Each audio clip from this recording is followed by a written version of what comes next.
आज आपण थोड्या वेगळ्या पद्धतीने नारळ आणि बटाट्याच्या वड्या किंवा बर्फ्या कशा बनवायच्या ते पाहणार आहोत। त्या नारळ बटाट्याच्या वड्या अगदी मऊ लुसलुशीत तयार होतात, खाताना जराही कोरड्या लागत नाहीत। बऱ्याच वेळेला काय होतं, फक्त नारळाच्या वड्या बनवल्या तर मऊ होत नाहीत, तर त्यामध्ये बटाटा घातल्यानंतर ह्या वड्या अगदी दाणेदार तयार होतात। अगदी बेकरीमध्ये असतात त्या पद्धतीने ह्या वड्या खाताना लागतात। 10 ते 15 दिवस चांगल्या टिकतात, अजिबात खराब होत नाहीत। चला तर नारळ बटाट्यापासून वड्या कशा बनवायच्या ते पाहूया। आज आपण नारळी पौर्णिमा विशेष खोबऱ्याच्या वड्या कशा बनवायच्या ते पाहणार आहोत। त्यासाठी आपण जाड बुडाची एक कढई घ्यायची, त्यामध्ये आपण 2 चमचे साजूक तूप घालायचं।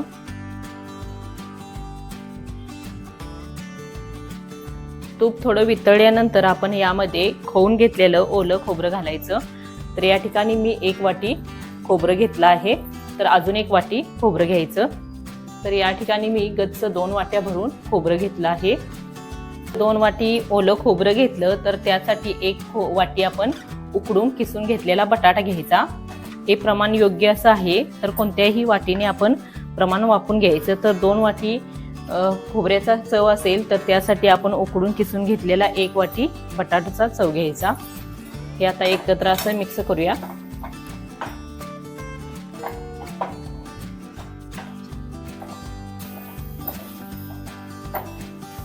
एक 2 मिनिटं हे चांगलं असं एकत्र मिक्स करून घ्यायचं।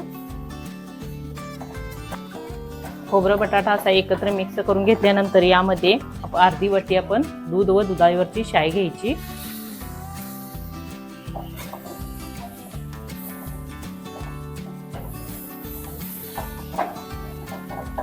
बटाटा व खोबऱ्याचा किस 3 वाटी झालं, तर यामध्ये आपण 1.5 वाटी साखर घालायची। जर आपल्याला गोड जास्त वड्या नको असतील तर 1 वाटी सुद्धा साखर यामध्ये घातली तर सुद्धा चालेल।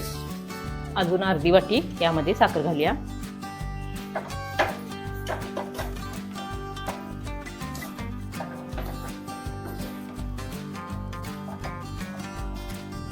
साखर घातल्यानंतर पाहू शकता तर ओलसर आपलं हे मिश्रण असं झालेलं आहे।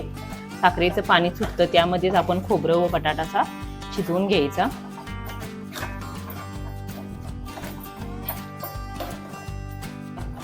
साखर घातल्यानंतर जो बटाटा आपला खोबऱ्यामध्ये मिक्स होतो, अशा पद्धतीने आपण थोडं हे घुटवून घ्यायचं। जसं आपलं हे मिश्रण शिजत येईल तसं थोडं साखरेचं पाणी आटत येतं व असं घट होत येतं। सतत या पद्धतीने आपण ढवळायचं, खाली कढईला चिकटतं म्हणून या पद्धतीने आपण सतत ढवळत राहायचं आहे।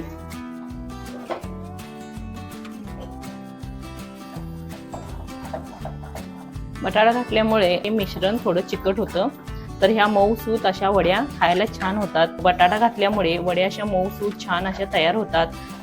छान असा एकत्र असा गोळा तयार झाल्यानंतरच आपण मिश्रण शिजलं असं समजायचं।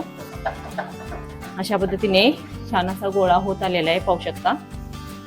हाताला खोबरं व बटाटा नाही चिकटला तर छान असं हे आपलं मिश्रण शिजले असं आपण समजायचं। तर हे शिजलं आहे, तर ह्याचा गोळाही असा एकत्र असा होतो। साईडला कढईला आपल्या पांढरट कलर येतो, तर या पद्धतीने आपलं हे मिश्रण खोबरं व बटाटा आपण शिजलाय असं समजायचं। आता गॅस बंद करायचा। आता या ठिकाणी मी 1 स्टीलची प्लेट घेतली आहे, त्याला तूप लावायचं आणि तुपावरती आपण तूप सर्व बाजूने हाताने असं पुसून घ्यायचं। आता यावरती आपलं हे मिश्रण आपण ओतायचं, तर हे छान असं हे शिजलाय, पाहू शकता। तर छान याचा असा गोळा तयार झाला आहे।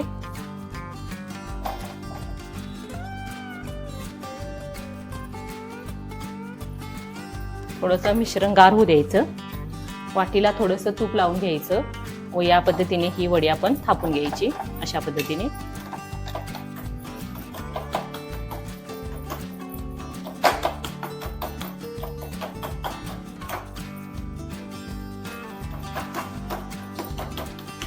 जसे आपल्याला पातळ किंवा जाड वड्या पाहिजे आहेत त्या पद्धतीने ह्या वड्या आपण थापून घ्यायच्या। मऊसूत एकदम ह्या वड्या तयार होतात, तर आपण थोड्या पातळ सुद्धा ह्या थापून घेतल्या तरी सुद्धा चालतं। थोडी वडी गार होऊ द्यायची, गार झाल्यानंतर आपण याच्या वड्या कट करून घ्यायच्या आहेत। तर हे आता आपण असंच एक अर्ध्या तासासाठी किंवा 10-15 मिनिटासाठी हे पूर्णपणे थोडंसं गार झाल्यानंतर याच्या आपण वड्या कट करून घ्यायच्या आहेत। हे बटाट्याचं खोबऱ्याचं मिश्रण शिजायला बरोबर मला 15 मिनिटं वेळ लागली, आपल्याला कमी जास्त लागू शकतात। तर चांगल्या पद्धतीने हे आपण मिश्रण शिजवून घ्यायचं आहे, त्यामुळे छान अशा ह्या मऊसूत वड्या तयार होतात। तर आपण असंच हे आता एक अर्ध्या तास तरी गार होऊ द्यायच्या वड्या. गार झाल्यानंतरच या वड्या आपण कट करून घ्यायच्या आहेत. तर तुम्ही ही नारळी पौर्णिमेला अशा साध्या सोप्या पद्धतीने नारळ बटाट्याच्या वड्या नक्की बनवा. व्हिडिओ आवडल्यास सबस्क्राईब करा, कमेंट करा. धन्यवाद.